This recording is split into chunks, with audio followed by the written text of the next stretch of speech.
Happy Friday, DawgNation. My name is Brandon Adams, and this is DawgNation Daily, the daily podcast for Georgia Bulldogs fans, presented today by Kroger. So glad to have you with us. It's Jeff Sintel coming up in just a few minutes. We'll talk a lot of recruiting stuff with him, heading towards a big time. I keep calling it a major recruiting weekend. I think major is probably not too strong of a word to use. I think that's the kind of caliber and the kind of waters that Georgia finds itself swimming in. We'll get the latest update from Jeff Sintel on all of that. We'll also look ahead to Monday when five-star running back Kendall Milton Jr. makes his college football decision. We'll do that coming up as a part of our program here today as well. I'm also going to begin with some interesting research about how Georgia has a chance to do something this year that might be a little more likely than you might think. I don't know. I'll let you decide for yourself. It involves Jake Fromm and Deandre Swiss. I think this will be fun. We'll do that next as DawgNation Daily, the daily podcast for Georgia Bulldogs fans, presented by Kroger, begins right now. Today's episode of DawgNation Daily is presented by Kroger. More ways to save fresh food, low prices at Kroger. Presented by DawgNation.com. This is DawgNation Daily, the daily podcast for Georgia Bulldogs fans. Here's your host, Brandon Adams. So I did some research for something for today's show, and I hope y'all find this to be interesting. I think you probably will. It involves Jake Fromm and Deandre Swiss and the chances that they could win the Heisman Trophy this upcoming season, but also a little twist on that. Let me start this way. If you were listening to our show yesterday, you heard an analyst that I really like, the SEC Network's Chris Doering. Now, Doering was a former Gator, and we don't hold that against him around here because we think he's good on TV, and we think his insight on the SEC is pretty fun. And you'll certainly, even if you don't like the Gators, and around here we don't, by the way, Gator Hater Updater number 1000 coming up a bit later on in our program here today on DawgNation Daily, presented by Kroger. But even if you don't like the former Gator, typically you like the fact that Chris Doering was on this program yesterday touting the possibility that Deandre Swiss will win the Heisman this season. I know some of you already heard this, but let me let you hear this again as a reminder to set us up for where we want to go today. Here is Doering on Deandre Swiss. I mean, obviously, I know it's a little bit of a long shot. I know he's got a teammate that's probably more of the favorite to win the Heisman and Jake Fromm than Deandre Swiss is.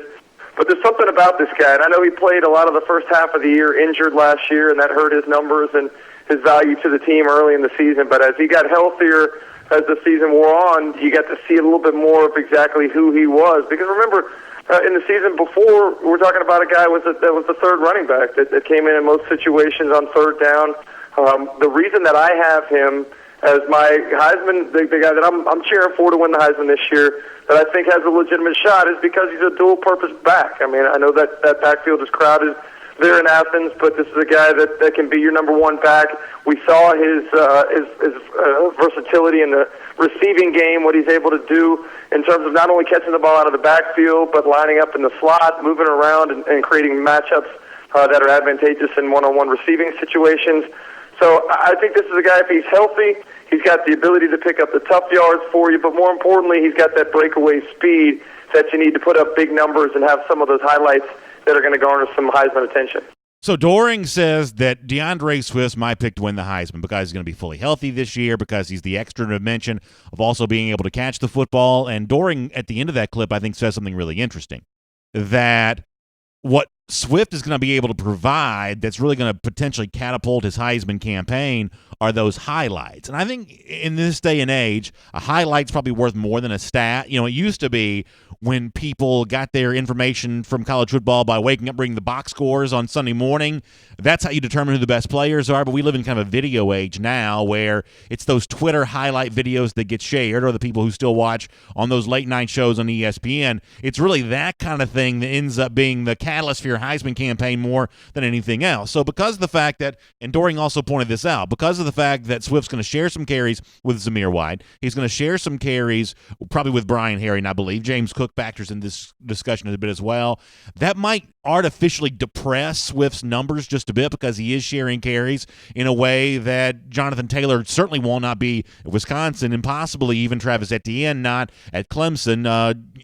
Deandre Swift's just going to share the ball a little bit more, which is going to mean he's going to have maybe fewer carries. But Chris Doering says, yeah, but what about those highlight plays? He's not going to have any shortage of those, and that ultimately may be what is the real springboard for his Heisman campaign. I think that's really interesting. But in that same clip, you also heard Chris Doering say, now I realize there's another player on this team, Jake Fromm, that's also in this discussion, and given the fact that he's a quarterback, he may even be more in this discussion than the running back is. I'm going to make my case for Swift, Doering says, but I'm also very well aware of Jake Fromm as well. Now, it's interesting to point out that also this week here on DawgNation Daily, you've heard another big-time college football analyst, ESPN's Kirk Herbstreit, go on TV, not so much make the case that Fromm's going to win the Heisman Trophy, but given where his odds are, somewhere around that like 14-1 mark, somewhere like that, depending on where you may be shopping around to see these odds, given those odds, Kirk Herbstreit certainly thinks that Jake Fromm's potentially a smart bet. Here is what Herbstreit said about Fromm. I think Georgia has a chance to have a magical year. Arguably the best leader in the country is Jake Fromm, the quarterback at Georgia. So I know he hasn't put up big numbers up to this point in his career, but I do think that his steady hand and his leadership and Georgia winning week after week after week, don't be shocked you get to November and Jake Fromm's a name that a lot of people will be talking about. So Herbstreit touts Fromm, Doering touts Deandre Swift, and I find myself always the greedy guy here. What do you say, GIF or GIF, however you pronounce that? You know the one where the little girl says, why not both? I guess I'm kind of asking that question today. What are the chances that Georgia could have two guys, not Heisman finalists necessarily, but what if Georgia could have two guys finish in the top 10 of voting this season? I hope you find this to be interesting, because I did. I did this research for something I was going to try to do for like a written piece, but the honest truth is it just doesn't really fit with what I'm writing, so I'm not going to be able to use it for that. So let me try to give this to you right now. The chances of Georgia doing this might be a little better than you might think. It's actually happened 9 times in the college football playoff era, which stretches the last 5 years, and then the BCS era before that, stretching back to 1998. There have actually been 9 instances when the same team had 2 players that finished in the top 10 of Heisman voting. I'm going to rattle through this kind of quickly here. Alabama had 2 last year. It was Quinnen Williams and Tua Tagovailoa. Oklahoma had 2 in 2016. Go back to 2010. Now, I didn't have any memory of this. Andrew Luck, the quarterback, and Owen, is it Marichik? Is that how you say the name? Maricic, who was a two-way player. I have no memory of him at all, but they did that in 2010. Texas Tech, you'll remember Graham Harrell and the really good wide receiver Michael Crabtree.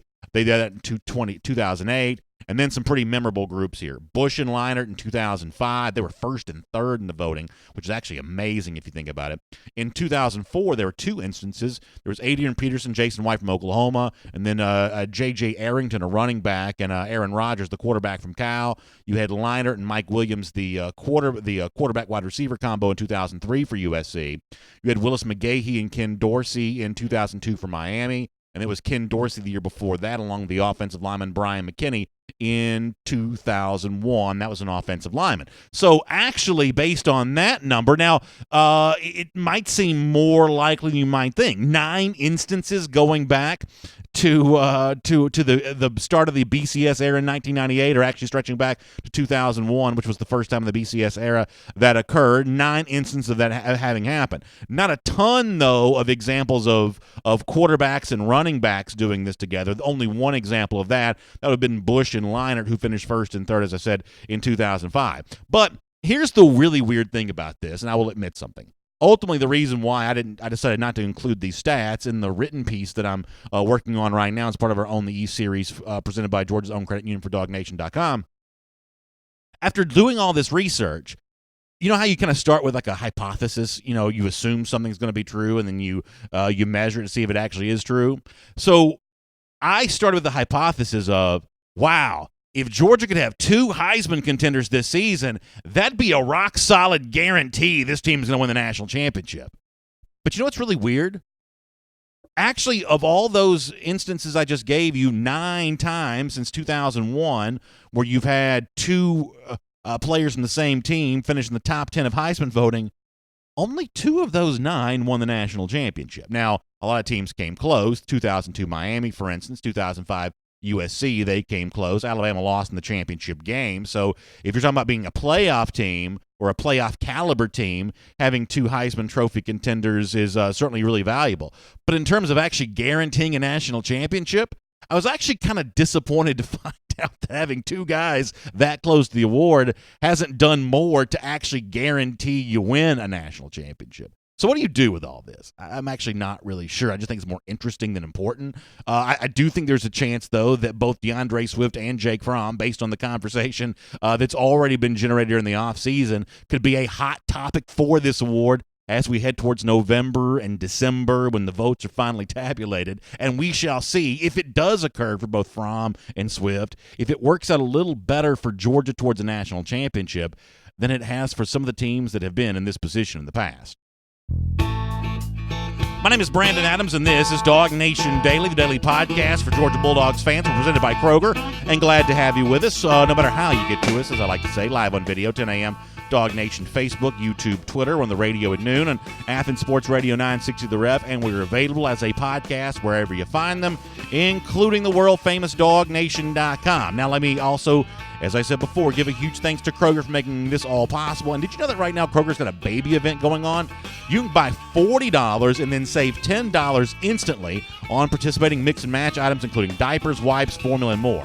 Now, I am kind of out of the diapers phase. My youngest child is now 4. She's getting ready to start pre-K, so we're kind of out of the diapers thing now.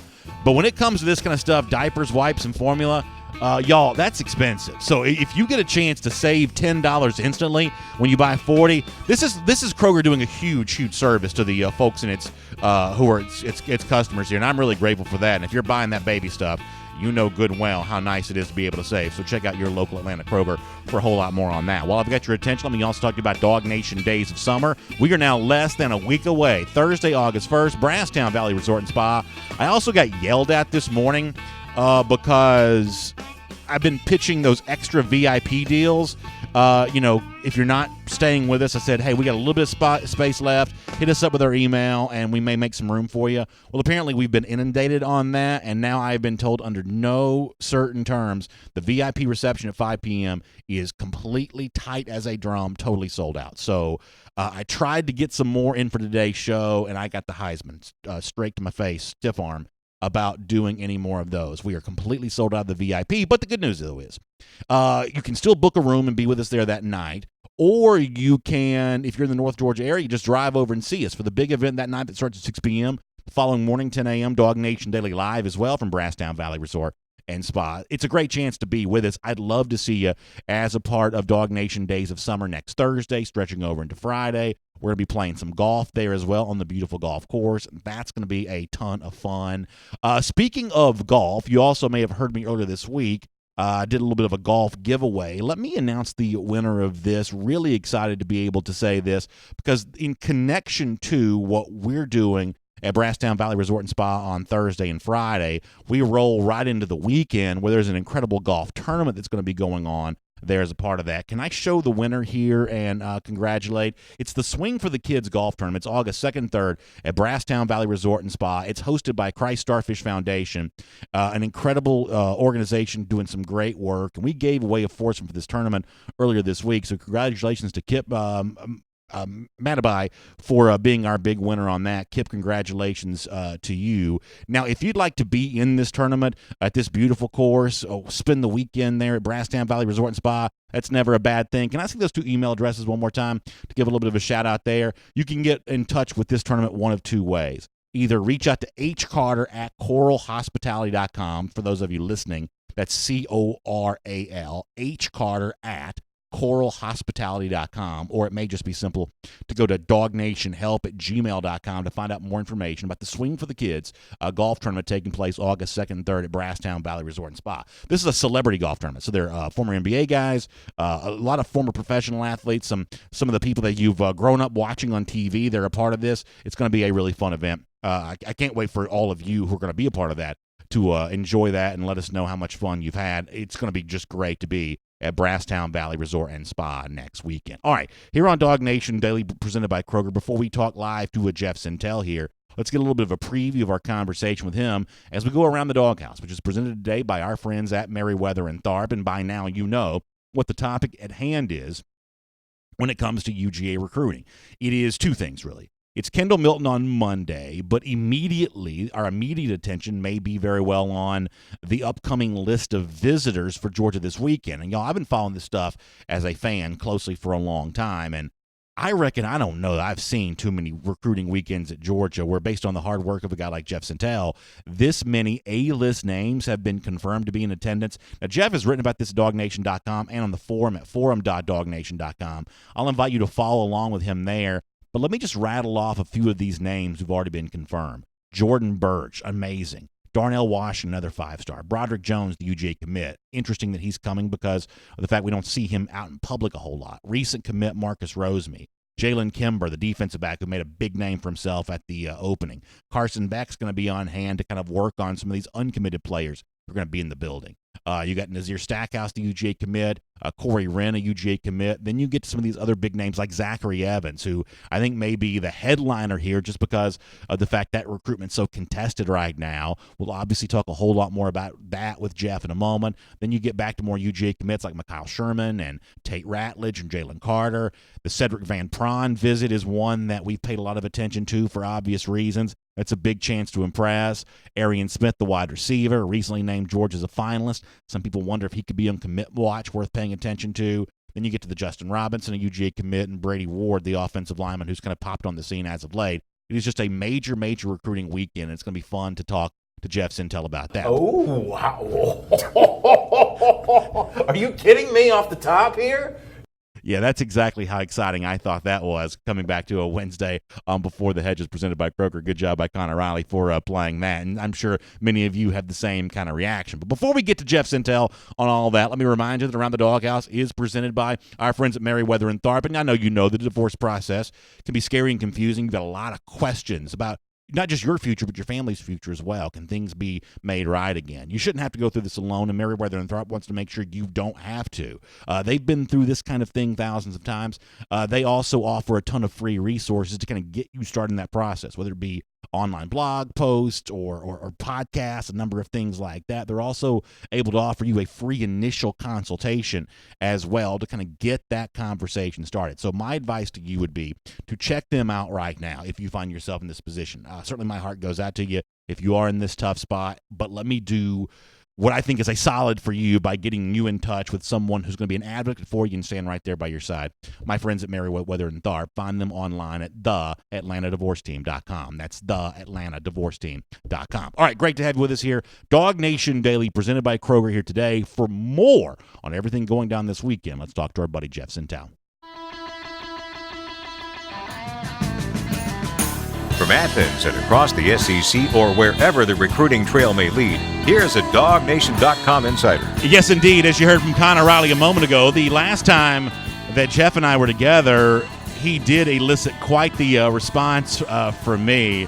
I guess before we say hello to Jeff Sentell, I guess let's go ahead and give the people what they want, which is one more time to hear this gurgle and gargle from me about the recruiting news of the day. Connor, can we hear that one more time? Oh, wow. Are you kidding me off the top here? So for the people who may have missed, before the Hedges presented by Kroger on Wednesday, that was in reference to Jeff dropping the bomb that he was able to unearth the fact that Jordan Burch was at least stopping by the big recruiting weekend for Georgia, the 5-star defensive lineman, and that Zachary Evans, the 5-star running back, coming over from Houston, Texas to be a part of the festivities as well. So, Jeff, I guess by way of saying good morning to you, I will ask, do you have any more news that might get me as flummoxed as that one got me this past Wednesday? Wow, man, I don't know, Brandon. That's probably rare air for you right now. I'm sitting here, putting the creative team in the left half of my brain on work here to come up with the name for that, and I keep coming back to not a chortle, but a bortle, which is a Brandon Adams chortle.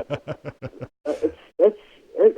I mean, I guess I should say Brandon, Brian Brzee, Herschel Walker Jr., Champ Bailey Jr., and let me see who else I could throw on that list. Maybe another 5-star wide receiver, Julian Fleming. I threw those names on the list. That would probably be the only thing that would desensitize you to come up with something greater than that vocal range those octaves you hit when you saw that list on Wednesday afternoon, sir. And I'll tell you, two things about that. Obviously, people know that I cheer for Georgia. I want Georgia to get the best, recruits that it can get. But a reaction from me towards that news isn't just about that. And I think, Jeff, you understand this probably as well as anybody could. I am fascinated by recruiting soap operas. And you look at the Zachary Evans soap opera for a moment, where at one point in time, the chances of Georgia getting Evans seemed really, really high. And then he starts talking to the A&Ms and the Longhorns, and all of a sudden, maybe those chances don't seem quite so great again. And then to have the plot twist of, well, now he's coming back to Georgia after all this flirting with the in-state schools, that's just a fun soap opera storyline, even if it doesn't lead to good news for the good guys, just a fun soap opera storyline. The same thing for Jordan Burch as well. He's in Columbia. Hard to get a player from South Carolina's backyard, but maybe Clemson. And now, maybe it's Georgia as well. Ultimately, even wherever Burch goes, I'm kind of addicted to this soap opera as much as I am the notion of Georgia getting the best possible players he can get. It's just interesting news to watch unfold, and in a lot of ways, that's what this weekend is. Either the culmination of some interesting news or the next step in what is a very thick plot. Yeah, and sometimes, Brandon, during our conversations and interactions, I try to play certain shots out of the bag, so to speak. So let me throw another 5-star chip on the table. This might not be enough to blow your skirt really way up, but the 5-star count now is up to 11 for this weekend, sir. It is only a mere 5-star defensive tackle in the 2021 class, a gentleman by the name of Lee Hunter out of 8 Mile, Alabama. 2021 5-star moves the total north. This feels like Bob Barker in one of those Price is Right games, higher, lower, higher, lower. The number is now 11. Lee Hunter, and a definite position that folks like to hear about would be defensive tackles making their way to visit the University of Georgia. Yeah, without a doubt. And it's also interesting. I will admit I am kind of fixated on the 2020 class for right now, but Connor Riley, one of our producers, and I were talking about this before the show. Some of this 2021 stuff is starting to kind of come together a little bit, and some of this stuff is kind of falling into place where we were kind of absent 2021 storylines, at least seemingly publicly, for a little while here. And all of a sudden, with some of the names, we're starting to hear a little bit more, and some of the guys are going to be there this weekend. Some of that 2021 stuff is kind of starting to make a little more sense and fall into place, and you can see some real current starting to get cut here, which is kind of a fun thing to think about. But let me push that aside for a moment, and let me run something back that you and I have talked about before, and we, I think, did this as part of Before the Hedges presented by Kroger. And here is what I think from a strategic spot is an important question for Georgia to answer. And I alluded to this as part of our program yesterday. Given the fact that Georgia is in a knockdown drag-out with Alabama and Clemson right now to win a national championship, you've got to pull out all the stops in recruiting, which likely means you're willing to go down to the wire with Zachary Evans, even if you feel that that's a really tough recruiting battle to win. And I think it is just a really tough recruiting battle to win because of the in-state pool, because of the fact that based on what I think I understand publicly about Evans, he's a little bit of a difficult prospect to predict in terms of how he's going to act and how he's going to feel from kind of one day to the next. Sometimes it doesn't always work out the way that you think it might in some respects. It's a tough, contested, challenged recruitment. The Tank Bigsby thing, because he's an in-state running back, might seemingly be a little easier. As a prospect, he's not really all that, given the fact we're talking about thousands of players across the country.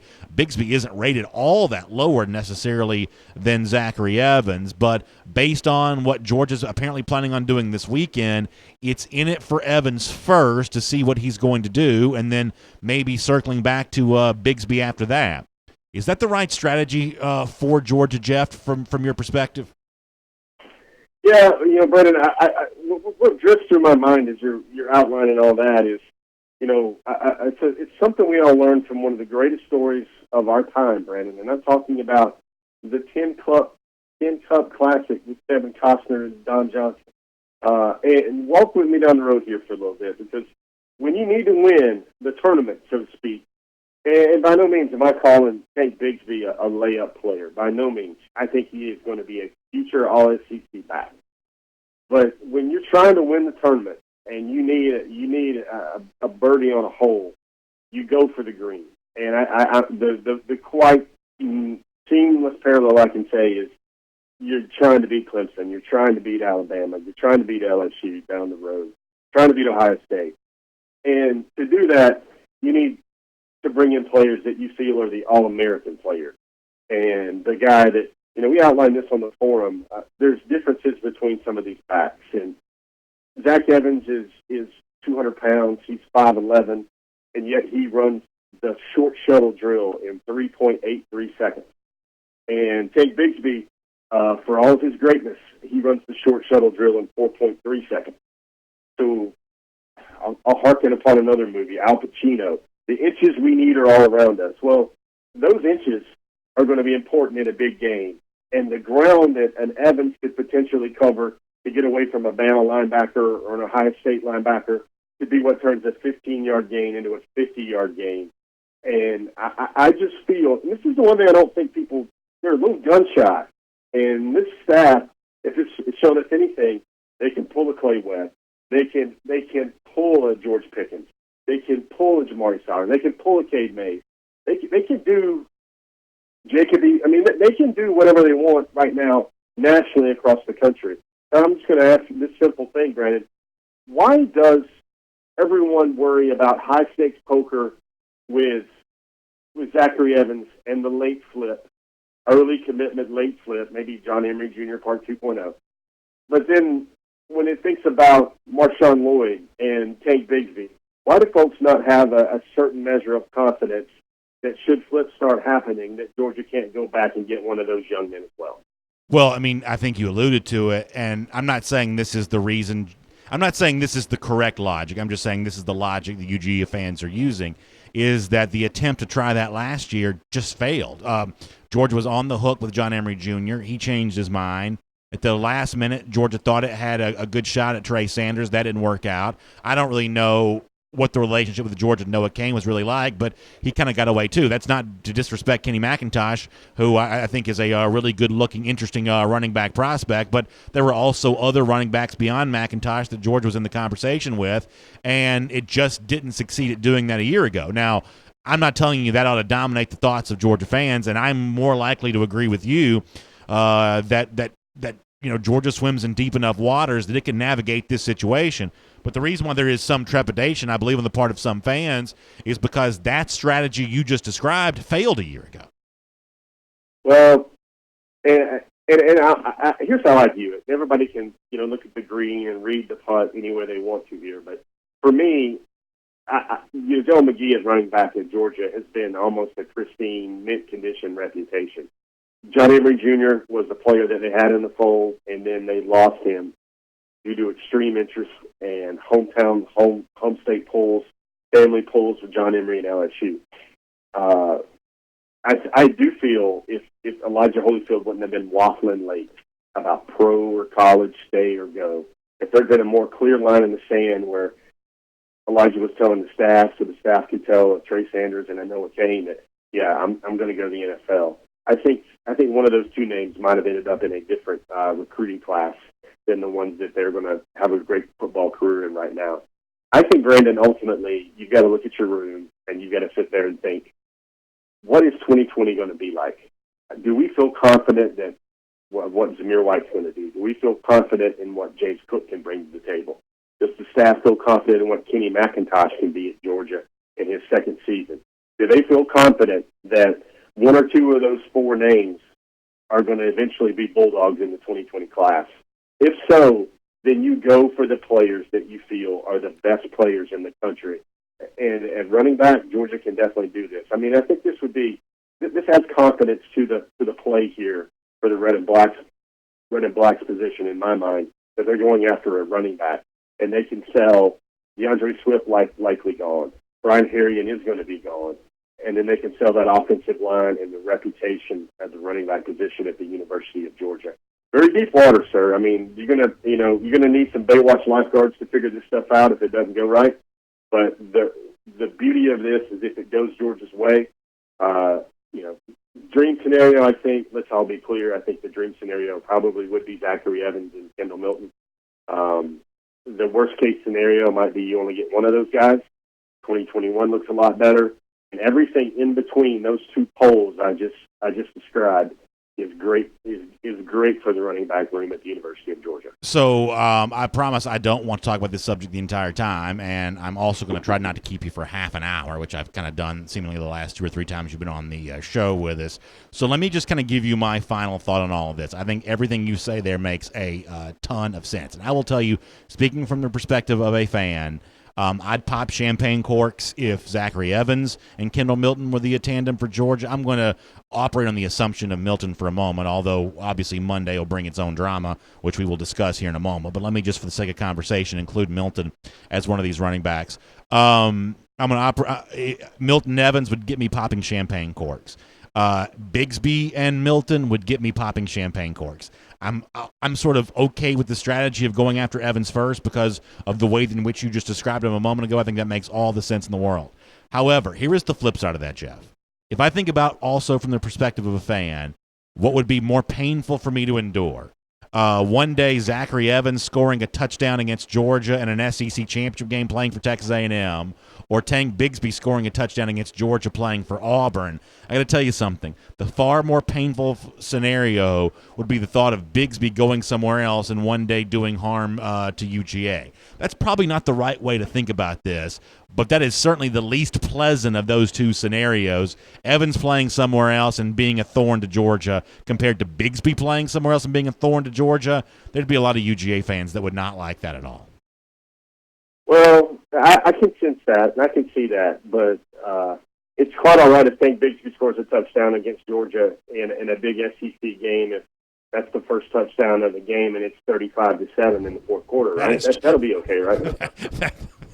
Yeah, that'd be okay, I guess, probably. That'd be okay, I guess. And, you know, it's a fun thing to debate and think about, and I've enjoyed your coverage of all this kind of along the way. Let me mention a couple of these other names here real quick that we probably legitimately haven't talked enough about. I'm going to push Birch aside for a moment because you know how I feel about that. I'm glad that Georgia gets a shot at him this weekend, even if it's only for a brief window on this. But how about the Darnell Washington part of this? My understanding is this is and you can correct me if I'm wrong, this is not a brief stopover. This is a guy leaving Nevada coming for, I'm assuming here a couple of days. He's going to get, you know, a pretty good feel of Georgia here this week, and I've obviously fixated on the in-state name and what might be going on with a Rick Gilbert. But gosh, Jeff, Washington's a big-time player, and the fact that Georgia gets him on campus, that is a pretty significant coup that at least here on DawgNation Daily, we probably haven't given enough attention to. Is that correct? Yeah. One of the things I try to do, Brandon, with my work is I try to bring a lot of perspective to all of these names and all these stars in the sky, so to speak. So here we've reached a point in our conversation, and this should show a little bit of the depth of Georgia football recruiting and this weekend in general. Darnell Washington, my friend, is the number 10 overall player in the country. And he is can we say subplot a little bit? He is a strong supporting character, like a Tarantino supporting character in this recruiting drama this weekend. Where else in the world can Darnell Washington not get top billing or be the headliner for a recruiting weekend like this, where Georgia still plans to host Keely Ringo, still plans to host Jordan Birch, still plans to host Zachary Evans, and that just shows the power of what this program can do. And I also want to say this, and about all this. Here's the single biggest granular takeaway for me. It's not that there'll be 11 5-stars in town this week. And it is even not that only one of those 5-stars, 3 of those 5-stars counting the 2021, only 3 of those 5-stars are in-state prospects. Mm-hmm. It is also that everyone is coming into town, and they are doing so on unofficial visits. That's their own dime, and that usually means that the official visit, where everything's going to get, everybody's going to start thinking about walking down the aisle together, that's going to come later for the official visit, where the finality thoughts, is this the place thought going to happen? And with Washington, I think there's 3 clear tight ends for Georgia. I feel that the staff would be happy if they would be popping champagne, to use a Brandon analogy, or they would be chortling like Brandon if they get any 2 of those 3, which would be Theo Johnson. We wrote about him a lot this week. Yep. That was the reason why we wrote about him a lot this week. Yep. We wrote about Darnell Washington a lot. We've written about Eric Gilbert, of course, a lot. His traffic plan does not currently plan to intersect in Athens, Georgia this weekend. So Darnell, 6'7.5".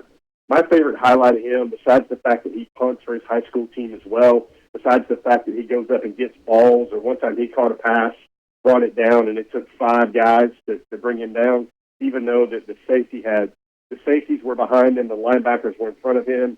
They all converged, and then he just was still open at about 11 feet up in the air.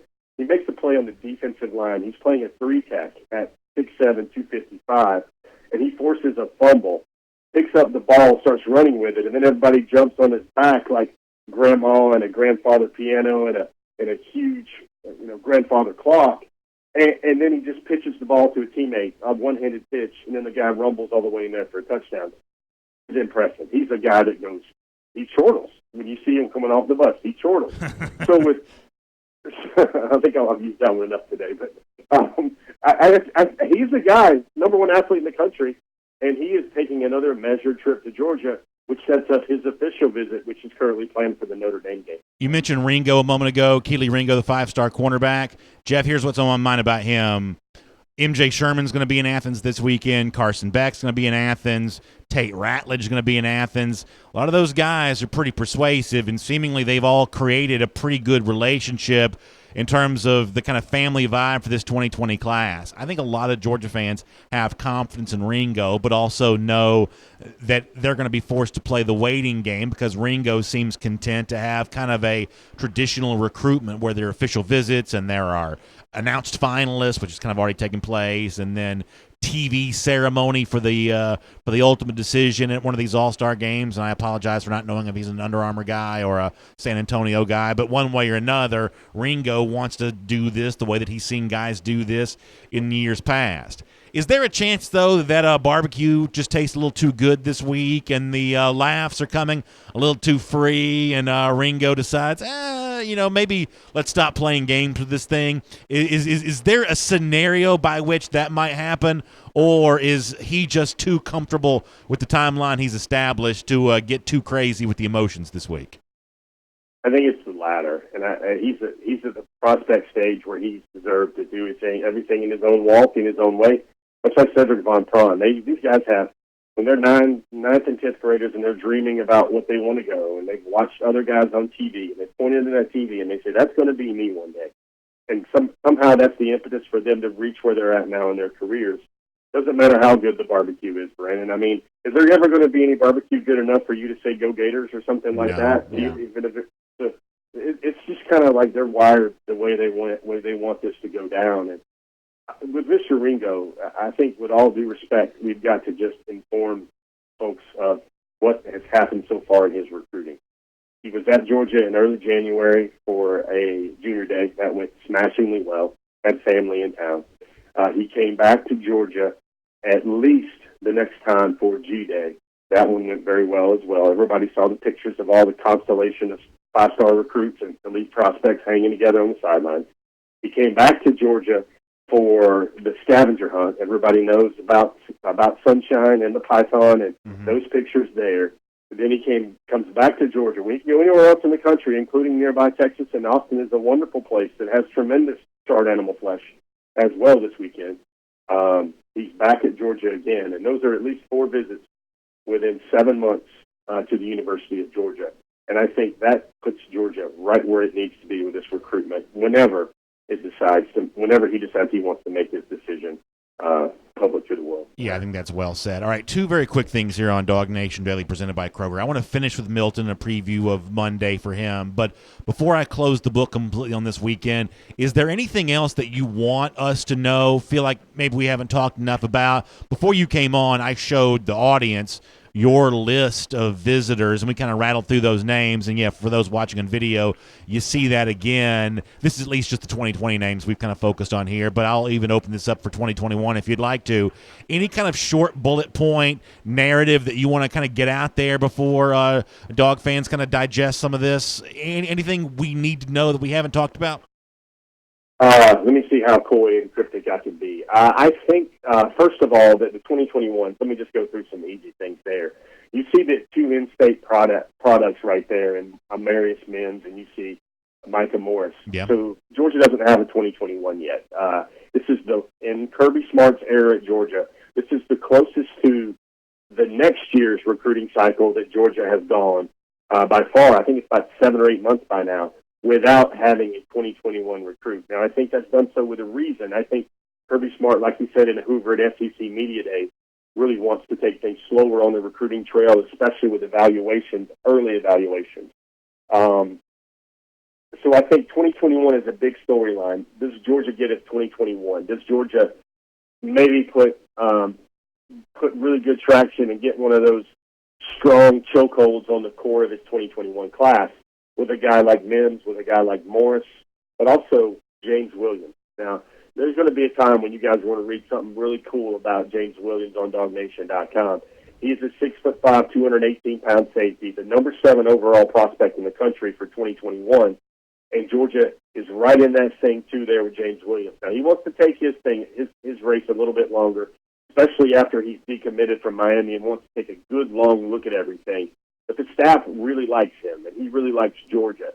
The staff even makes comparisons to Sean Taylor, the way he plays the game of football. There's a lot of strong character leader elements to James Williams' game.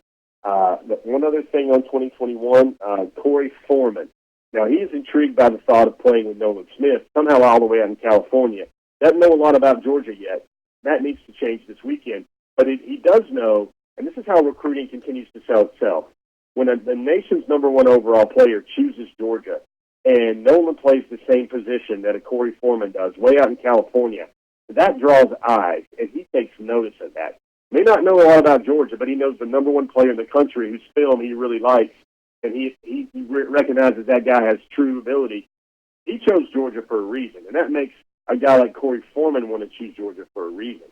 So Georgia's going to have an impressive back-to-back here where Tory Foreman has left Clemson. He's got that visit high all over it. He's been on the slide. He's probably tasted some of the finest food plates that Dabo Swinney has to offer. He has hung out, the bowling alley, probably saw it all. Saw those first-round draft picks, or the whole defensive line got drafted by the NFL. Pictures splashed all over the facility. And now Georgia's got to sit there and come with a counter. How can Georgia compete with a Clemson for a kid from California? And this is very, 3D, interdimensional, time vector warp, Super Mario Brothers world, warp zone chess. But that's the game Georgia's in right now. The last thing I'll say here among the storylines that popped to me is I don't think the 2020 offensive line recruiting class is done yet, and I don't think it's done with just the name Cedric Von Prawn. Ooh, that's interesting. So we talking about getting I'm going to take the bait on this, Jeff. We talking about getting back involved, Georgia, with a Chad Lindbergh here, a name that's come up on DawgNation Daily and Before the Hedges, presented by Kroger, and, your stuff before? Or is this one of those new names like the young 3-star that we have addressed a couple times? I mean, which direction do you see Georgia more likely to go in if there's a name in what Georgia fans hope is an addition to Van Prawn that joins this group? Well, Von Prawn, again, he's one that Georgia will have to seal the deal with down the road because he's a January 2nd announcement. Yeah. But I think there are more names to talk about here, and I think there's more roads to go down than just 1 or 2 here. I think what happened clearly is this staff knew its options and it knew its board, especially on the offensive line. And after Andrew Rain made his decision, I think the staff started making moves to say, who's the next guy on this board, and where do we need to go from here? And I think that's what's been happening. You think there's a chance that one of those phone calls is to Justin Rogers? Are you sure you want to go play defensive line for a 5-7 team? Or would you like to come here and become a 10-year pro as an offensive guard with a coach that can get you there? Is there a chance that one of those phone calls might go down? I don't think that's a phone call you make if you hope to beat Clemson 2 times out of the next 3 times you face them. I don't think that's a call you make. Okay. All right. Well, that's very, very interesting. I think if you're going to play Clemson and you're going to play for the biggest things and the biggest rings, I don't think you go down your board for Justin Rogers for something like that. Now, there's always the possibility of an 11th hour flip in a worst case scenario, but I think Georgia feels pretty good about where it's going at the offensive line spot. in a couple of ways beyond Cedric Monpron. All right, I've kept you very, very long after telling you I was not going to, so I got to do this before we go. Monday's a big day for Georgia fans on pins and needles for five-star running back Kendall Milton. Jeff, by now, I'm not sure what's left to be said about Milton. We've covered him so much. Me, you, we just talk about him so much, and I think that's for good reason. I just really, really like this prospect, Jeff, and I think he's a very interesting guy. I think he's a terrific player. I think he's a future face for the program. You can put this on you can put him on billboards. You can put him on media guides and tickets and programs and kind of everything else. But obviously he's got to commit to Georgia and get here before any of that goes down. So with that in mind, give me a little bit of a preview of what the next few days might be like heading towards Milton's big announcement on Monday night. Yeah, I would expect it to come not early, especially because of the time zone difference. I would expect it to come later in the day on Monday the 29th. I would expect most of DawgNation to be on pins and needles about that. I would imagine, Brandon, you would equate not getting Kendall Milton because I'm sure you look at the online chatter and see 75% of the crystal balls are pointing to Georgia at this time.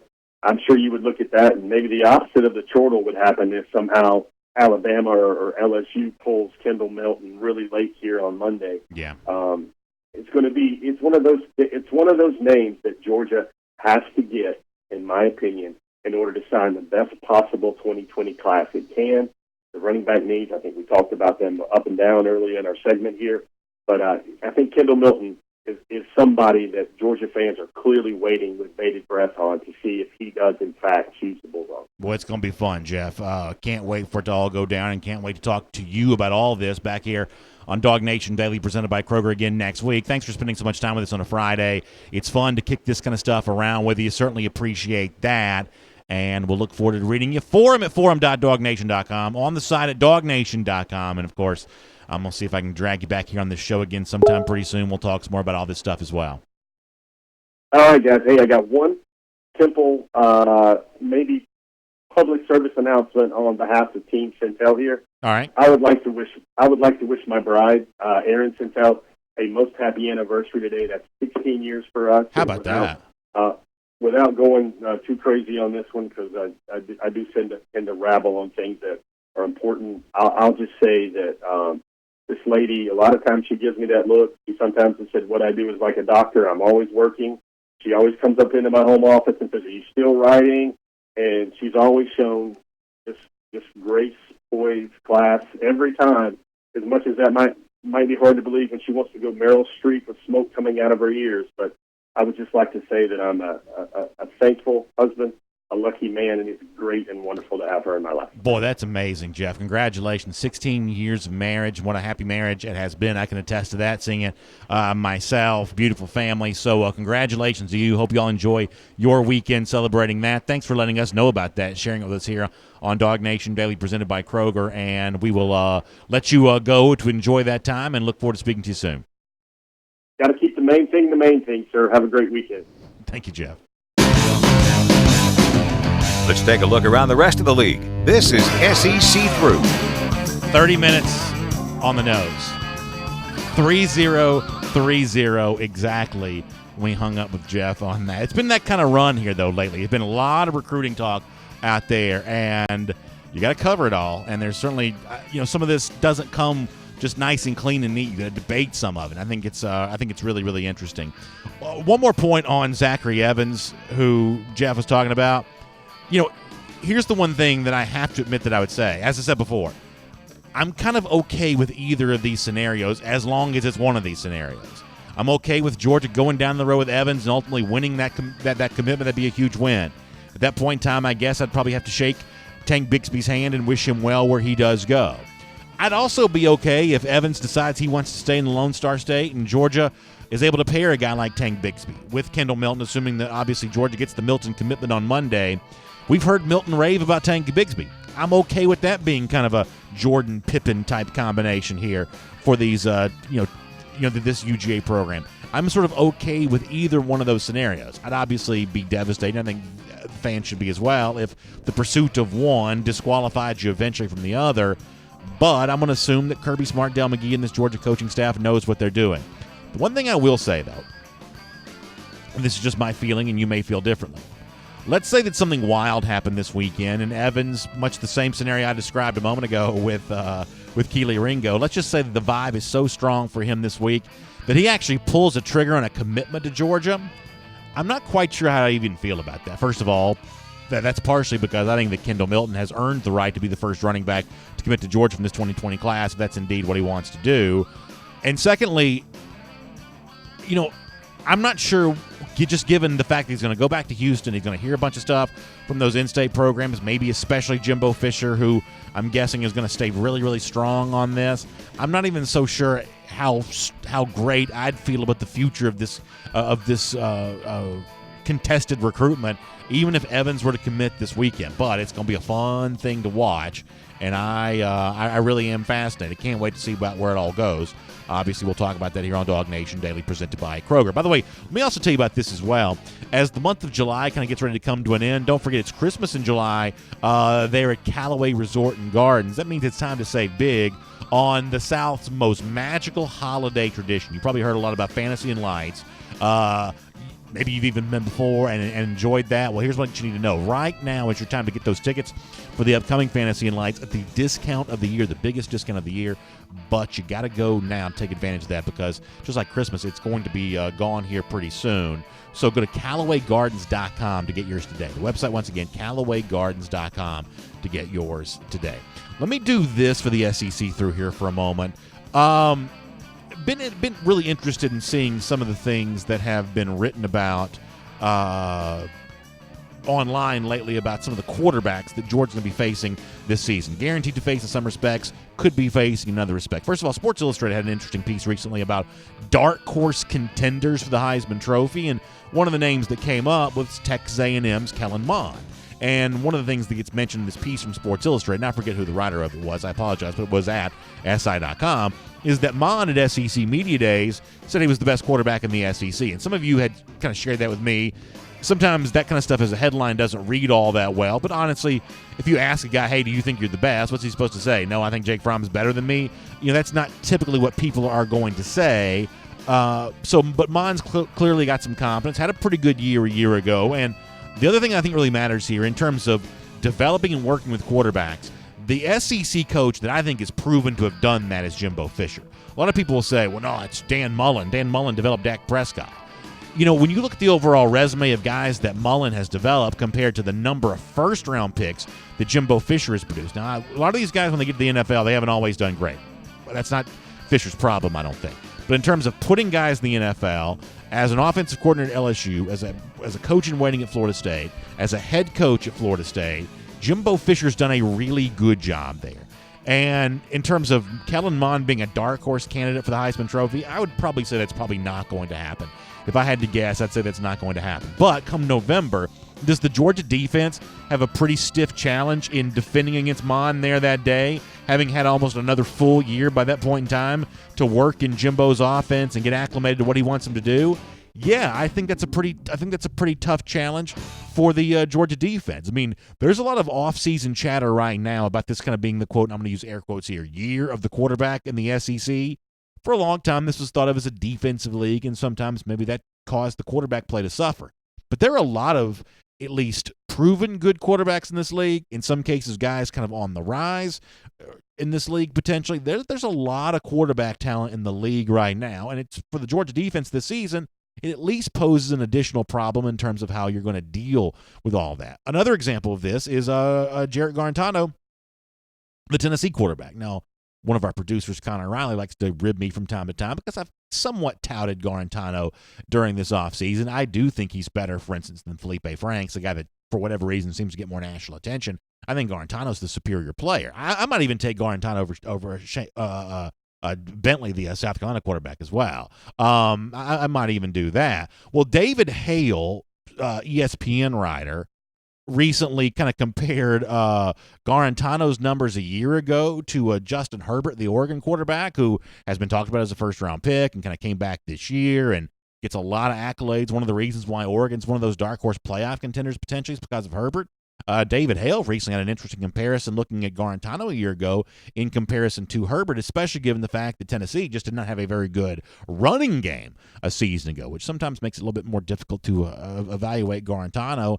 I don't think Tennessee is good enough to beat Georgia, but I think Garantano as a quarterback is good enough to at least challenge the Georgia defense. Spend a busy week in practice getting ready for what he might bring to the table. I think there's an example of that. And then finally, the other quarterback I wanted to mention here in this regard, Bill Conley, now writing for ESPN.com, wrote this week about the chances that Tua Tagovailoa might be able to one day, this season maybe, for a full year, finish the year as a 200 passer rating quarterback. Almost did it a year ago.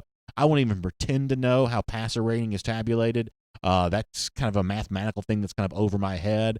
I didn't realize that Tua was at 200 until the national championship game. It was really the Georgia game in the SEC championship, the national championship game, that kept him from getting there. He was through the roof against Oklahoma, at least from a passer rating standpoint. I know that game got a little sloppy there at the end. And that's a quarterback that Georgia could eventually match up with in the SEC championship, if not the college football playoff. So ultimately, I think this is a Georgia defense this year that's going to be much more dynamic and just frankly better in a lot of areas than it has been the last couple of years. But as it improves, it's also probably fair to say the quarterback play around the SEC is also improving too. And there were a few examples in the Georgia schedule this year, even names I didn't mention probably, where the quarterback on the other side of the field, that might pose an interesting challenge, and it's one of the things that should make this upcoming season more fun as we watch Georgia handle those challenges week in and week out. We'll make that your SEC through. And here on DawgNation Daily, presented by Kroger, let's go ahead and do our Kroger kickoff for a moment and take a look at the big events upcoming for Georgia football. And the good news is we've been kind of counting some of this stuff down for a while, and that countdown gets a lot shorter as these weeks continue to tick off. Let me first of all give you this. July 29th, that's Monday. That's a big date to know as far as your Kroger kickoff for this weekend goes. That's when Kendall Milton makes his announcement. You heard Jeff Sintel talking about that a moment ago. Y'all pay close attention to that for Monday night. We'll see how that works out. Also, next week at some point in time, Georgia's going to have its first practice, going to get rolling there. And from that point in time, the business is going to really pick up for the Georgia Bulldogs. For the most part, the start of practice is kind of a media thing, but the good news for the fans is you just get a lot more insight on the team because there's some observations that can be gained. There's some player quotes and Kirby Smart quotes that will come out. The overall just energy about the countdown to the rest of the season certainly intensifies once practice starts. And then, of course, it all looks ahead to August 31st in Nashville against the Vanderbilt Commodores with that season kickoff. Many have asked you about what we'll be planning on doing for DawgNation Daily. They're that week in Nashville. We'll be telling you more about that as we get a little closer, as those planning stages are still kind of ongoing. But one way for sure, it's going to be a lot of fun once that weekend arrives. By the way, speaking of the weekend, we around here think about kicking off the weekend with our Kroger kickoff, but also for the things you have going on in your house, whether it be the pool parties or the backyard stuff, kid stuff.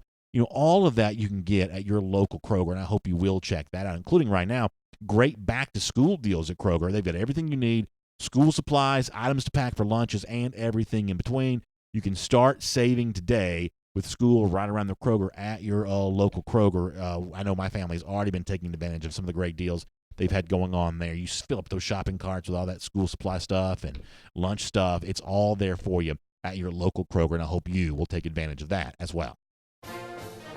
All right, it is an exciting time here on DawgNation Daily, presented by Kroger. As on this particular Friday, I'm proud to say that the Gator Hater Updater has reached 1,000 days. That's how long it's been since those lousy, stinking Gators have beaten the Georgia Bulldogs. Now, for those people who've kind of lived through some rough years in this Georgia-Florida rivalry, the fact this number is now at 1,000 days, I think that probably feels really good to many people. They understand the perspective of what this is all about. And I think it's only appropriate on a day like this to send some thank yous out to those who've really contributed. First of all, huge thanks to Dan Mullen for just being a goofball and completely incapable on the recruiting trail. It's really that lack of effort from him that makes all this possible. Jim McElwain before him, his ineptitude as a coach, McElwain's shark that kind of helped push him out the door. We couldn't have got here without all of you, and thanks for making 1,000 days possible. We'll see you Monday back here on DawgNation Daily, presented by Kroger.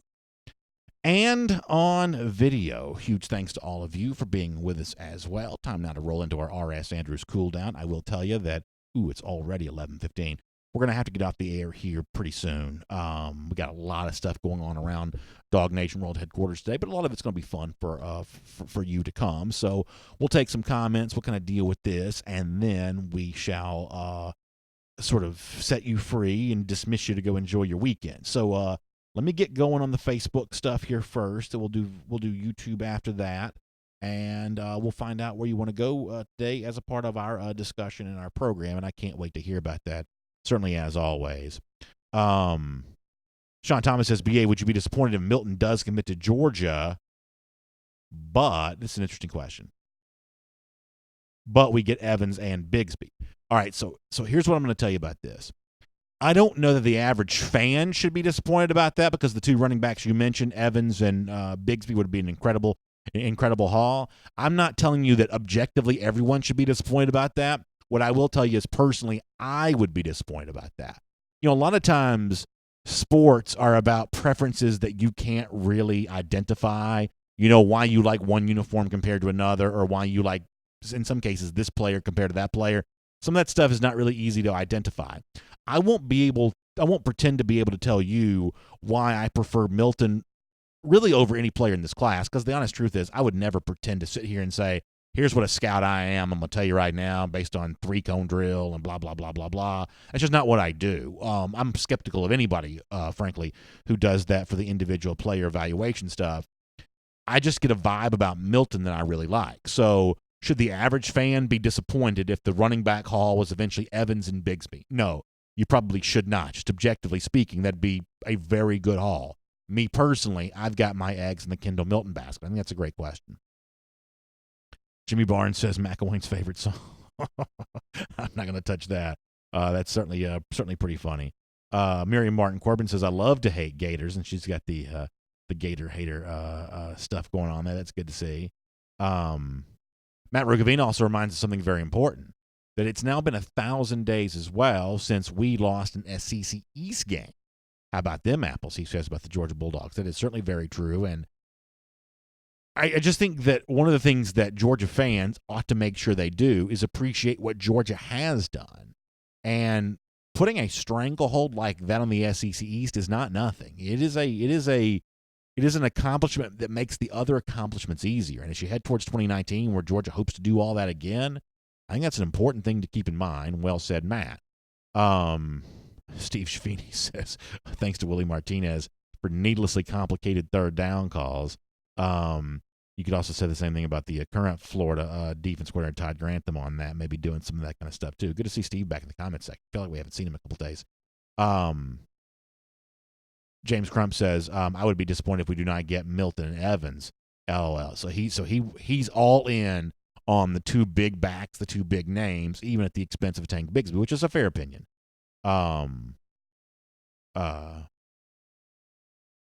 Steve Banks says Jake Fromm's never lost at home. That's another thing that probably flies under the radar. It was not that long ago, and you can probably go back and hear some DawgNation Ellie episodes from years ago where I kind of complained about this a little bit. Georgia used to be just like barely above average at home. Lost a lot of home games for a little bit of a while there. 2016, how many times did Georgia lose at home? 3 at least, right? 2015, I don't remember how many home losses it was, but it's barely beating Averages Grits, Missouri. It was barely beating lowly, barely above FCS level Georgia Southern. There were a lot of just mediocre home performances for a number of years. And if you want to be a dominant college football program, you got to make it easy on yourself. You got to just kick people in the teeth at home. You just do. You got to make it easy. And for a while, Georgia just made it look way too hard at home. Way too. It got blitzed by Alabama in 2015 in a home game. Georgia just for a long time was just making it look too hard at home. The fact that Georgia doesn't play close home games, what's the closest home game Georgia has played in the last 2 years? I mean, it's at least 17 points, right? I mean, how long has it been since Georgia played a home game that was less than 17 points? Probably the Tech game at the end of the 2016 season. It's just, that is another step towards these championships. basically rendering your division foes incapable of competing with you, rendering road foes incapable of competing with you because you're so dominant at home, you're so dominant against SEC East competition. It does, in a roundabout way, just make it easier to focus on those next goals to be toppled, the SEC championship versus Alabama, the college football playoff versus whoever's left there. That's something to think about. Along those same lines, I saw a stat this week where there were only 4 teams a year ago ranked in the top 2. Everybody talks about the dominance of Alabama and Clemson. They talk about that for good reason. But, Georgia's still knocking on that door. Ohio State was also ranked in the top 2 at one point in time last year as well. Georgia's also the only team since the original year, the college football playoff in 2014, other than Alabama and Clemson, win a playoff game. So there's a lot of circumstantial evidence that suggests that Georgia's closer than the national narrative would have you believe. But at the same time, it is obviously true that you got to go out there and take care of those big games that are still there. Drew Puckett says the 2017 Missouri game was close early, and it was. Missouri played really hard that day. That was a really chippy game for a team that you don't think of as being all that physical, Missouri. And you're right, but it ultimately went the other way. The South Carolina game was also weirdly sort of close that year as well. Sonia Prescott says Jake Fromm wants to wear black when he talks. Everybody listens. It would be interesting to know if Fromm, was first of all being serious when he said that to Brad Nessler. Nessler retold that story for us on DawgNation Daily, presented by Kroger this week. It'd be interesting to know if Fromm was being serious when he said that, and if he was, as Sonia says, maybe the quarterback's words kind of hold some weight there on that. Let me pop over. Actually, Marcinio, I asked you. Let me see what he had there. Pointing out that he says you look at the 80 schedule for Georgia and the 2019 schedule for Georgia. It's at Tennessee, it's Texas A&M, it's South Carolina, at Auburn, Notre Dame. A lot of overlapping there in terms of that. A lot of overlapping. Naming the field after Dooley, the coach in that 80 season. The fact that it's 2019 after the 1980. A lot of overlap there. Kind of interesting to think about that. Good stuff, Marcinia. I'm glad you shared that. Let us see what else is going on here on the YouTube side of things for a moment. Cliff Payne says Devon Wilson and Azeez Ojulari are the 2 guys that should be talked about more. Amazingly talented guys who will help the defense be much better. I think around here, though, I don't think we've under-discussed Azeez Ojulari and Devon Wilson, though. I think they're both major factors. I think they're both on the field a ton. I think Connor Riley maybe even predicted that he thinks that Azeez is going to lead Georgia in sacks this season. I don't want to put words in his mouth, but I think he said that. So around here, we've, I feel like we've done a pretty good job at least talking up those 2 guys who I think are just major factors in the defense. Dimitri Sullivan asks a good question. He says, BA, Jeff was hinting at a Paris Johnson. He says, was Jeff hinting at a Paris Johnson flip, which is why he said he wouldn't reach down the board if you're looking to compete with Alabama and Clemson. Connor's busy right now. Well, let me bring him in on this if he can for a second. Can you hop on for a second, Connor? I know you're trying to do some stuff. But Yep. I didn't understand what Jeff meant by that either, and I sort of think that Jeff misunderstood me. What do you think Jeff was meaning when he was saying they're still considering other offensive linemen? Because to me, there's a few things you could say there. Georgia going back to Andrew Rame again after he committed to Oklahoma. Georgia still being involved with the Chad Lindbergh, who's a name we've talked about before. Dimitri mentions Paris Johnson, who I think at this point in time is probably a pretty strong long shot. What do you think Jeff meant by that? I don't want to put words in Jeff's mouth, but that's probably fair. I'm not really sure what he meant by you don't want to reach further down the board. I kind of believe that Georgia's board is they've either got the guys at the top in Broderick Jones and Tate Ratledge and Joshua Braun, or they've already missed out on the Paris Johnsons and Andrew Rames. And Jeff made it pretty clear that Justin Rogers isn't going to be an option for Georgia. So, but I think he misunderstand what I was saying, because he said what Jeff said. If you want to beat Alabama and Clemson, you don't make that call. But I was saying this is all hypothetical. I was saying you make the call to him and say, "Are you sure you want to go play defensive line for a 5-7 football team, or do you want to come here be a guard, then go on to have a 10-year career in the NFL, which is the position that Justin Rogers is designed to play?" And that's not settling for second best right there. Getting him to come to Georgia, play the position that he's supposed to be playing anyway, that's an alpha recruiting move. That's not a beta move. That's an alpha move. Yeah, but I just don't know if Georgia's going to want to put itself in that position where it's saying, hey, we know what you want to do, but we're not going to let you do that. That's what Tennessee's doing, and, we'll see how that pays off. But what if they're honest? What if, different from Tennessee, who I do believe is dishonest with some of these recruits about position switches, what if Georgia's honest with them? That you're not a defensive lineman for us, but you can follow in the footsteps of all these guys who are about to go in the NFL. What would have changed then from what Georgia was theoretically telling Rodgers prior to his commitment to Kentucky, when at that time we're led to believe Georgia was pitching him as a guard and not as a defensive tackle or an offensive tackle like he wanted to play? What would have changed for Rodgers in between that time to make that decision? Any good salesman will tell you that you got to go for the close 4 times. You're on the phone. You can't let people off the phone with a quick no. You got to come right back and ask for the order all over again. I think sometimes, getting down to the wire, I don't think Kentucky's going to be very good this year. I think a lot of the juice that program had a year ago is probably going to go away. I think there's a chance that the same pitch offered up one more time, I think cooler heads may prevail before it's all said and done. Behind the scenes, I'd like to know that's taking place. Even if it's a no, I don't think you lose anything by doing it, especially given the fact that you kind of have an offensive line. Given what we thought the recruiting slots were, I don't think anything's lost by picking up that phone one more time or direct messaging in a text or whatever, tweet whatever it is, the preferred method of conversation. I don't think anything is lost by saying, hey, good news. A spot to be a part of this great wall still there for you. Well, as you're often fond of saying, okay, but if you're using those resources and attention on Rodgers, that means you're diverting them away from other options. And is that something you really want to be doing with a guy who seems it's pretty clear his mind is made up that he wants to play defensive tackle or offensive tackle, not the offensive guard package that Georgia was shipping? Here's what I'll answer that question, and then we'll move on to a different topic. I'm not sure that I would need to look up a little bit more on Chad Lindbergh, who's the other name that kind of comes to mind for me in this discussion. I'd have to look into him a little bit more. I think speaking from the perspective of the 10,000-foot view, beyond Cedric Von Prawn, I'm not quite so sure I necessarily need Georgia to get another offensive lineman beyond that, unless we're talking about a big-time trophy-on-the-wall type recruit. You got the Micah Morris and the Marius Mims. 2021 is looking like a pretty good crop of offensive linemen. I don't necessarily want to see Georgia just add a body to be adding a body. So it could be that, it could be it's you get a player the caliber of a Justin Rogers, you just don't get a player. Now you just don't use that spot on offensive lineman at all. But that's just my opinion. What else is going on?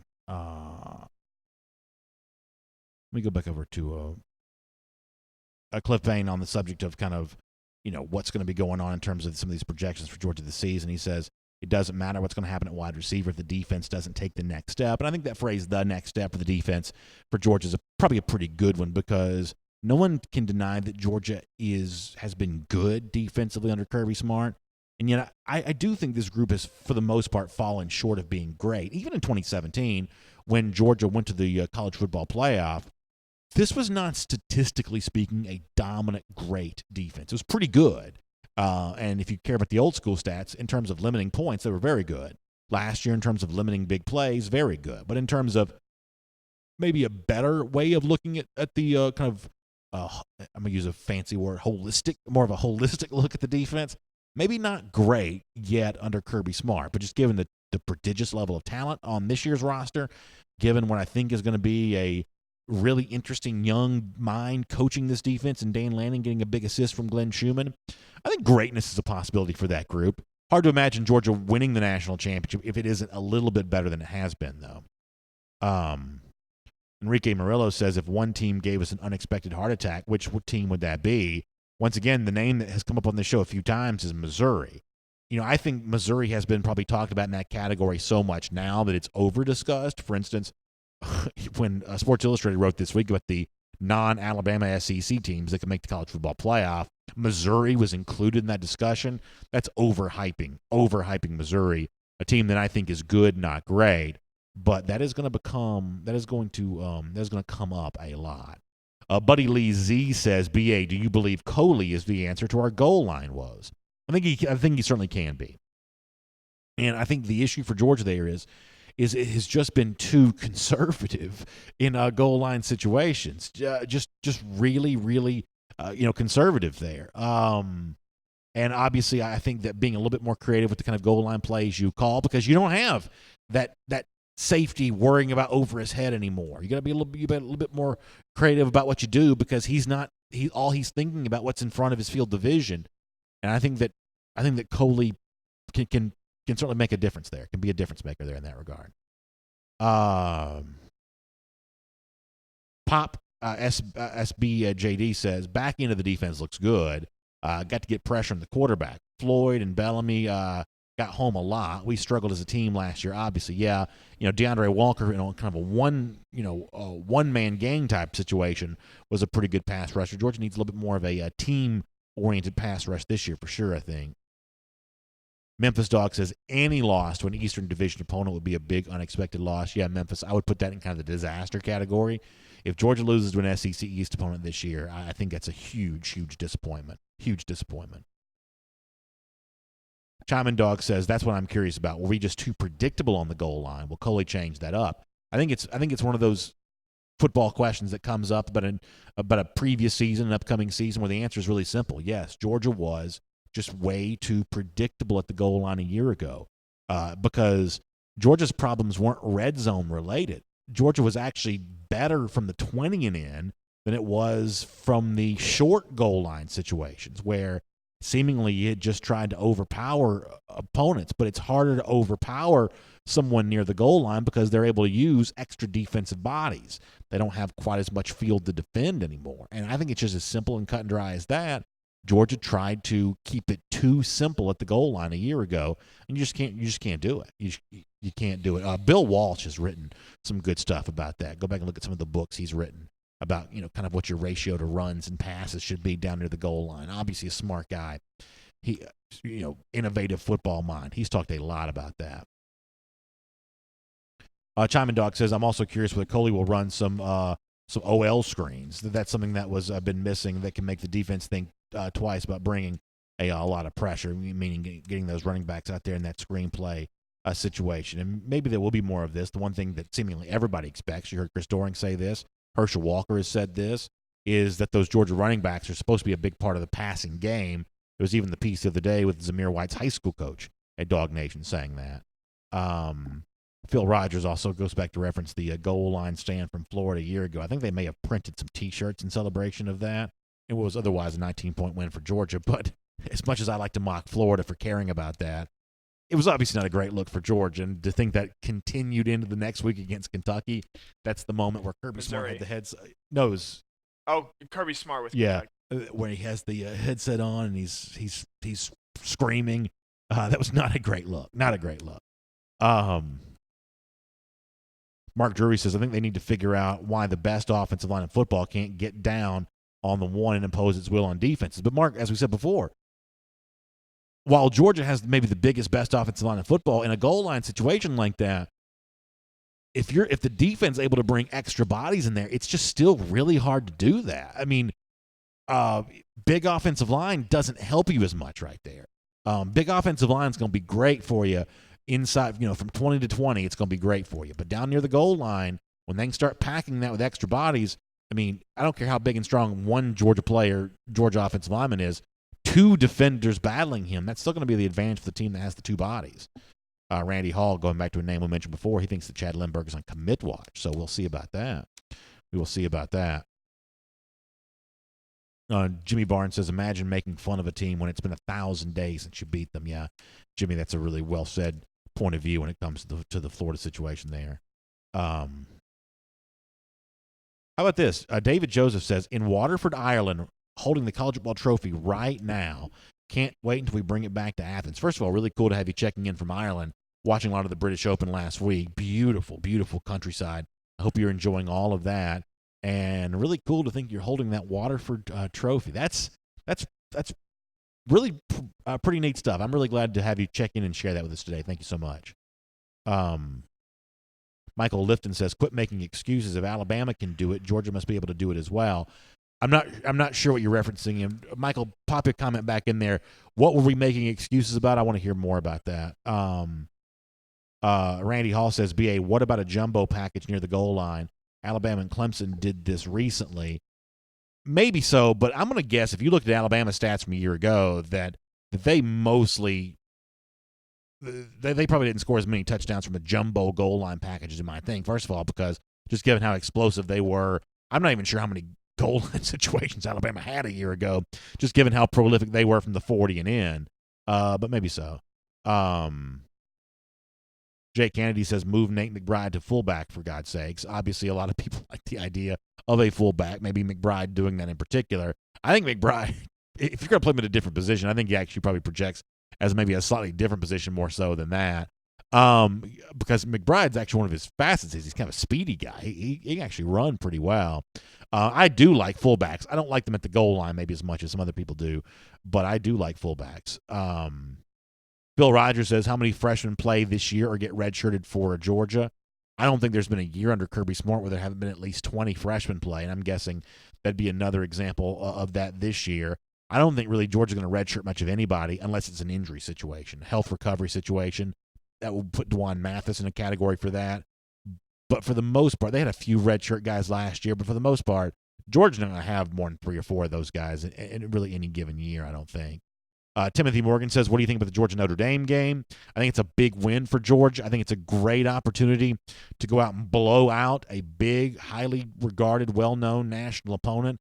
I think Notre Dame comes into that game sporting a pretty nice-looking top 10 ranking, and I think a big-time blowout win for Georgia is the kind of thing that fans ought, especially given the overall statistical comparison between the two teams, I think that fans should expect that reasonably, and I think that'd be a great springboard for Georgia in its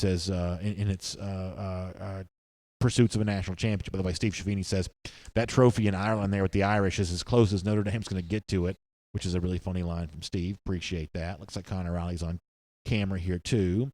Looks like he's going to be chatting with us some here. Mike Goins says, "Can you imagine Ben Cleveland lining up at fullback?" I did used to like this when some of the NFL teams would do this kind of stuff from time to time. The old Tampa Bay Bucks under John Gruden would take like Warren Sapp, for instance, and kind of put him in the offense. They'd use him as a tight end, I guess probably sometimes as a fullback as well. I do like these really big guys getting in on offense. It's just kind of a fun formation to look at for a moment. I do enjoy that. Michael Webb says, "What are the 6 hardest years of a future Gator player's life?" 3rd grade. That's pretty funny. Philip Jordan Wells says, "The Connor cam has been activated." So, Connor, with that in mind, what do you have on your mind for today? We had a really interesting discussion pre-show about the whole Bigsby-Evans situation and sort of where you go with that. And you've sort of made the case you'd be very okay with the idea of taking Bigsby now. And, just because he maybe seems like more of a sure thing instead of maybe going the distance with Evans. I kind of think, Georgia's at the point where, it doesn't need to be looking for really good players, which Tank Bigsby, I have all indications will be. They need to be looking for transcendent players. Yeah. And I think what maybe tips the scales my way in terms of leaning in Evans is, if assuming Georgia gets Kendall Milton, which all signs somewhat point to at this point in time, I think that makes it okay. Let's get the best players possible here, and this is something you're going to really see as we get closer and closer to this 2020 signing day. There's not going to be a lot of Georgia guys in this. I bet if we go back in terms of overall players from the state of Georgia in this class, this is going to be the smallest of the recruiting era. It's maybe only 5 or 6 guys from the state from here. And that certainly upset, or maybe not upsets, but rubs some people the wrong way. They want this to be a team made up of guys from Georgia. But you can't simultaneously want to have the best recruiting class in the country and compete for national and win national championships, while also maybe just having a team made up solely of Georgia guys. Fair enough. I mean, I think there's a case to be made for some people that if Evans is only a little bit better, then maybe the Bigsby recruitment is just a better overall strategic decision. I guess it all comes down to how much better one thinks Evans is than Bigsby. I think that's a strong argument. I've compared this before to laying up on a golf course, and I'm a golf fan. What a lot of people don't realize is Shane Lowry, who just won the British Open, going into the day had a 4-shot lead. Do you know that he also had a 4-shot lead going into the final round of the U.S. Open at Oakmont from a couple years prior to that? And Lowry's talked about this prior to winning this event this past Sunday, that the one mistake that he knew he made at Oakmont was he was laying up in situations where typically he would not have been. He was trying to hold on to what he had as opposed to going out there and going for the juggler and getting the win. And I do think there's a pretty interesting tie-in to recruiting with that given just the push that's coming from Georgia's two biggest rivals right now, and I mean competitors for trophies, not rivals in terms of tradition, but rivals in terms of trying to take what Georgia wants, Alabama and Clemson, just given the way those programs have hoarded resources, marshaled resources, then there is no opportunity for laying up right now. You do have to go for the green. And that's probably the winning argument, to say Evans is the better player for now. You got to swing for the fences. You got to go for it all. That's probably the better argument. In my life, normally, that's not the way I operate. I'm a bit risk averse. I'm going to take you've heard the phrase before, you can't go broke making a profit. I'm typically going to operate that way normally. But just given the high-stakes nature of winning a national championship, given the challenge that comes from overtaking Alabama and Clemson, in this particular case, refusing to lay up and swinging for the green, that's probably the way to go, to mix about like 7 metaphors into one conversation. I think that's probably right. And listen, I think it's going to be fun to watch too, for sure. I think it's going to be really fun to watch. What else is out there today? Gregory Nowak says massive, huge bodies, including a large fullback at the goal line, is not the best offensive strategy. That's where UJ repeatedly failed last year. It's just true. If you can spread out the defense, it allows running backs to find creases for that 1 yard. It just is true. I mean, the smartest coaches that have ever coached, guys like Bill Walsh and others, will tell you you're supposed to be throwing it near the goal line far more than you're supposed to be running it. And if you see this in the NFL, and the NFL is largely about this on a given day. What you think, there are a lot of things in football at times that are counterintuitive, and the thing that you think would be the easiest way to score a touchdown, hey, let me just get bigger, stronger bodies and kind of bang it in there. That's not really the way football works. That is time and time again how Georgia failed a year ago. And it's certainly not because the Georgia offensive line's not strong enough, because they were mauling people on every other play. Bill Conley, who's a really smart stats guy, he wrote specifically about this topic a year ago. And it was something staggering. I'm not going to get the numbers exactly right, but Georgia was essentially one of the top 5 offenses in the sport until it got to the 10-yard line. And from that moment on, it wasn't in the top 100. I mean, the numbers may be slightly different than that, but that's about what it was. Georgia among the best to Georgia almost the absolute worst in terms of how the offense operated once you got in near that goal line situation, because it just gets easier once you get to a shorter field. Miriam Martin Corbin says, we need a DawgNation invasion in Nashville, BA. What do you say? I say I agree with you. Hopefully one way or another we'll have some fun stuff going on that weekend, whether it gets fully christened as a DawgNation invasion or not. Steve Schifini also says, regardless of your offensive philosophy, if you do the same thing over and over and expect different results, obviously that's the definition of insanity. I think that's probably true. Anthony Spano says it's mid-level guys that win a national championship. It is kind of interesting to go back to what I said to start the show. Connor, the fact that we've had 9 instances of teammates being top 10 Heisman finishers in the playoff BCS era, but only 2 of those 9 have won the national championship. I would have assumed if you had 2 players in the top 10 of the Heisman Trophy, it would have worked out a little bit more to the tune of a national championship, especially given the fact that the Heisman is typically a reward for kind of a national championship type team. I was a little bit surprised by that research. I would just bring up that were a bogus pass interference call and a decision to give a 4th down carry to your other running back and not your Heisman Trophy running back away from that number being 4. That's probably true. So, I think the reason why I'm hesitant to tout that, though, is because college football playoff for most Georgia fans this year, if it doesn't include a national championship, is not going to be good enough. So I don't know about that. So unfortunately, the presence of a Swift and a Fromm having their sort of like magical top end season, you'd like to think that would guarantee you more than just an appearance in the playoff. Because ultimately, for 2002 Miami, who did have two of these Heisman type guys, that's ultimately what they were. They were the BCS version of what we would now think of as a college football playoff team. And USC with the two guys, Leinart and Bush in 2005, lost to kind of an all-time team and certainly an all-time player in Vince Young. But guess what? Getting over the hump for Georgia this year also potentially includes getting over against potentially all-time type teams and all-time type players when it comes to Tua Tagovailoa and Trevor Lawrence. I was just a little bit surprised that Fromm and Swift having the best of possible years together as a part of the same offense wouldn't necessarily guarantee or at least give you a reasonable assurance much more than it did. I have to admit I was kind of surprised. I mean, the Heisman Trophy, it's a regular season award, not awarded at the end of the season. Otherwise, we'd probably have some different – if the ballots were held until after national championship game or after the college football playoff, a lot of those probably end up looking pretty different ballots. Green Soldier also on here, speaking of one of those guys on that Heisman ballot. It's been kind of a topic in the YouTube comment section today about Tua Tagovailoa.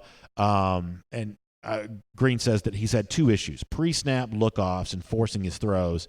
His instincts throw him off, and I won't pretend to necessarily know that as much.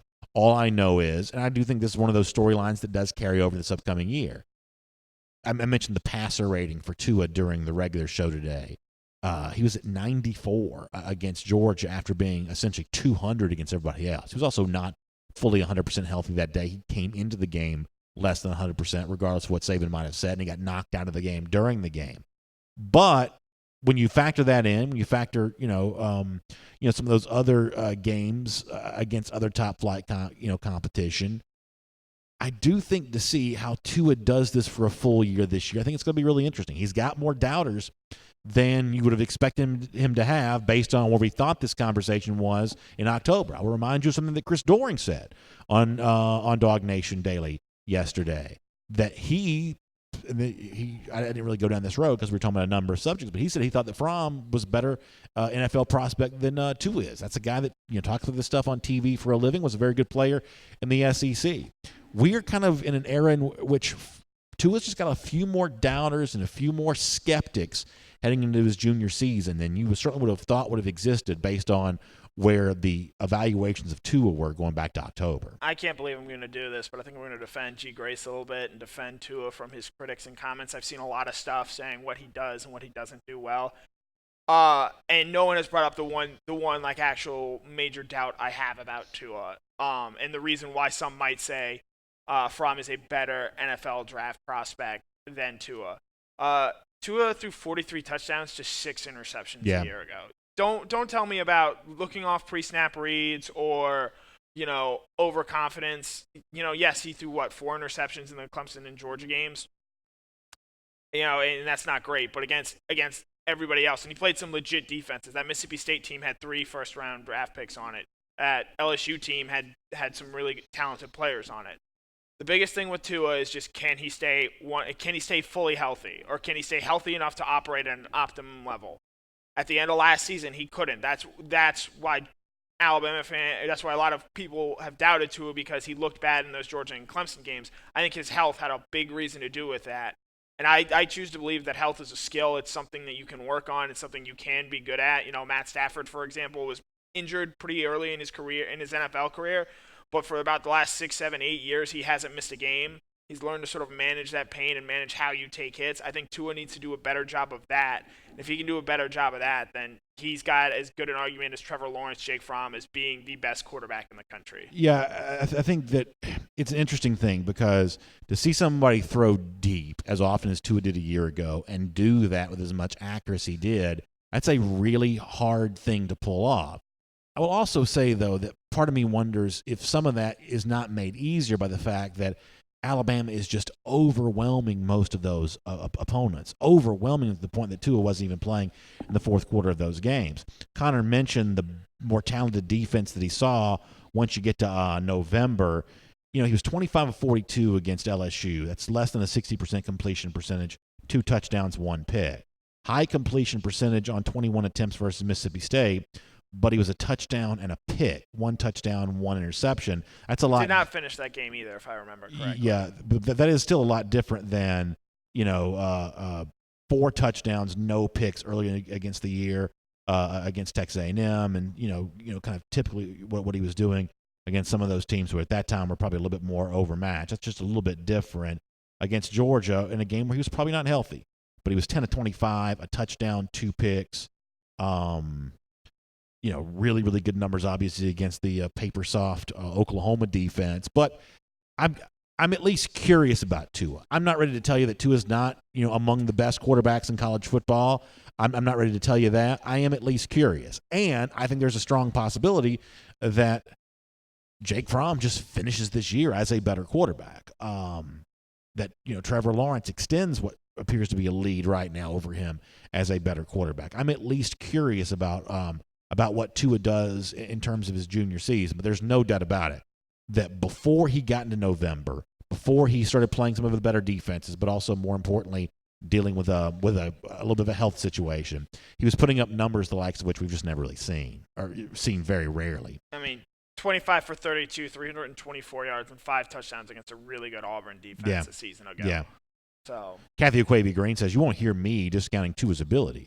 As painful as it is to say, his national championship winning throw in second 26 is one of the best throws I've ever seen. That's undeniable. His health is the issue, but not his ability. Yeah, Tua's a good quarterback. There's no doubt about that. No doubt about that. For sure. Winston Mock says, he's a really good quarterback, but he isn't a god. He's obviously speaking figuratively there. And one way or another, that is kind of what this year is about. For a lot of these guys, really. There's a Georgia version of this for Jake Fromm, but, kind of nationally for Tua Tagovailoa. We obviously already know that he's a good quarterback, and almost for sure he's going to be drafted in the first round no matter what.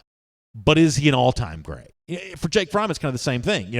There was some thing that Kirby Smart said at SEC Media Days that kind of got some attention with Kirby kind of comparing Jake Fromm to Tim Tebow. Now, Georgia fans don't necessarily love the idea of comparing any current player to a Florida player, but you get the idea here.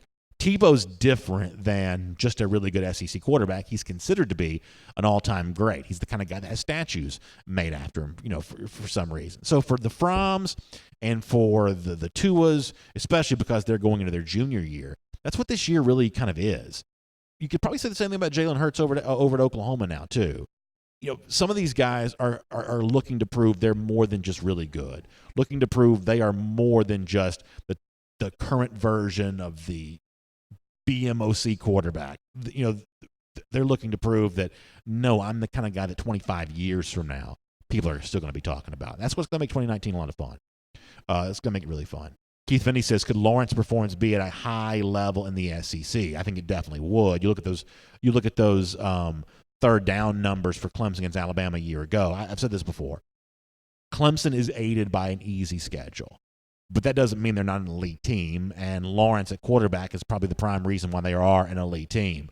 If Lawrence was in the SEC, his presence, I believe, would be more of a problem for the other SEC teams than the other SEC defenses were for Lawrence. And, they're going to feast on this mediocre, below-average ACC competition, and they're not going to be challenged at all. But that doesn't mean they are themselves not a really good team, and Lawrence himself is a really good player. It's obviously harder week in and week out against, as Connor mentioned before, no one thinks about Mississippi State. Mississippi State had multiple first-round picks on its defense a year ago. That's kind of like just a typical week in the SEC. A team like that, kind of below the pecking order, but still with multiple first-round guys on defense. That's the challenge of the SEC. But just given how effective Clemson's been in these college football playoff situations, I have to admit they would probably be equal to that task. Oh, gosh, it's gotten late on us fast here. Yeah. All right, let's get ready to roll. Gotten late fast. All right, let me just wrap up here. Rob W. says UGA is going to be top 10, if not top 5, for years to come in recruiting. Yeah, I don't see this thing slowing down anytime soon, where Georgia even pushes beyond that to that kind of top 3 range. I think the number 1 overall class may even still be a possibility this year, although mathematically it's going to be pretty hard. So, yeah, it's a fun thing to think about. Really, really exciting. All right, let me get ready to wrap up and tell you to make sure you check out the AJC for Atlanta News Now at ajc.com. One of the great things to do on the weekend there is to keep up and pay close attention to the stuff that's going on the weekend. In a big city like Atlanta, for those of you who live near me in this area, there's always a lot of fun stuff. You can catch up on all of that at ajc.com. Get your Atlanta News Now. Also, huge thanks to R.S. Andrews, bringing the R.S. Andrews cool down to you. Air, heating, plumbing, electric. R.S. Andrews plays all those positions for us here at DawgNation. They can do the same thing for you. That means if your AC's in the blink, if your water heater's messed up, anything like that, the experts there at R.S. Andrews during the whole game can get it fixed back up for you. So check them out online at rsandrews.com. Y'all have a great weekend. Enjoy that. We'll look forward to seeing you back here Monday for another episode of DawgNation Daily presented by Kroger. Look forward to speaking to you then.